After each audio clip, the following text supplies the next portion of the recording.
El misterio de la aldea de Joer Verde.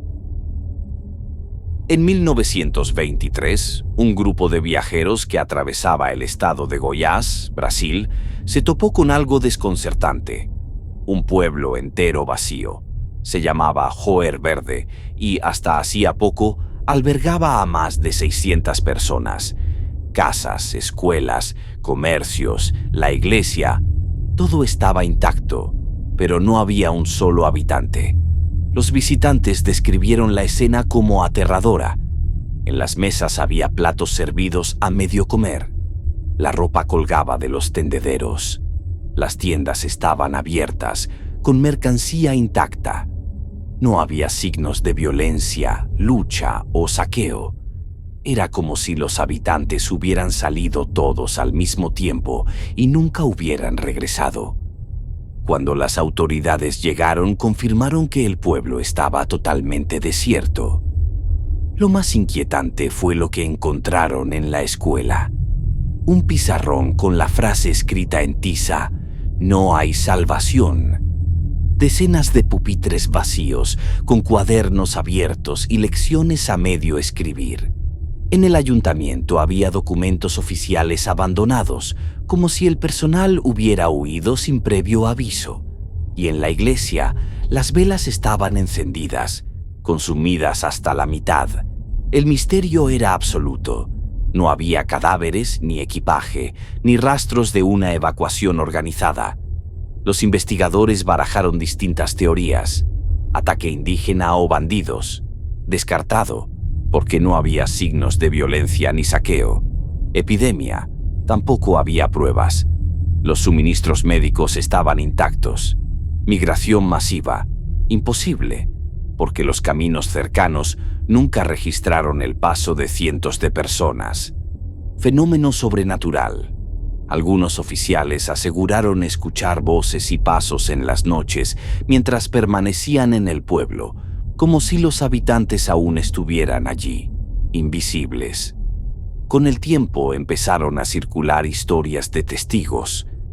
Viajeros nocturnos aseguraban ver luces parpadeantes entre las casas vacías, como linternas que se apagaban de golpe. Otros decían haber escuchado cánticos lejanos dentro de la iglesia abandonada. Incluso un militar afirmó haber visto a un grupo de personas en la plaza, pero al acercarse se desvanecieron en el aire. Lo más extraño fue que, tras algunos meses de atención mediática, el caso desapareció de los periódicos. No hubo informes finales ni conclusiones oficiales. Simplemente se dejó de hablar de Joer Verde. Hoy en día, el pueblo ya no existe en los mapas.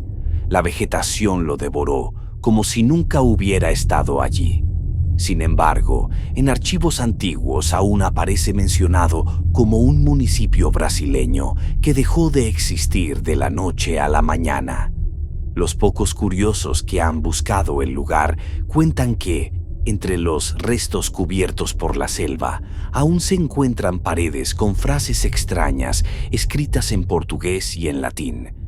Una de las más repetidas es: "Eles vão voltar", ellos van a regresar. Nadie sabe quiénes son ellos. Hasta hoy, el misterio permanece. ¿Fue un pacto colectivo, una secta secreta, un fenómeno sobrenatural que arrancó a toda la población de este mundo? ¿O simplemente un encubrimiento de algo que no debía saberse? Lo cierto es que Joer Verde es uno de los casos más extraños y olvidados de la historia. Un pueblo entero, 600 personas, desaparecidas sin dejar rastro. Dicen que si te adentras en la selva donde estuvo la aldea, el aire se vuelve pesado y sientes que alguien te observa. Algunos viajeros han jurado escuchar risas infantiles entre los árboles, aunque saben que allí no vive nadie. Y si encuentras lo que queda de la iglesia, aún puede verse en la piedra, grabada con carbón, la misma frase que apareció en la pizarra de la escuela: "No hay salvación". No hay salvación.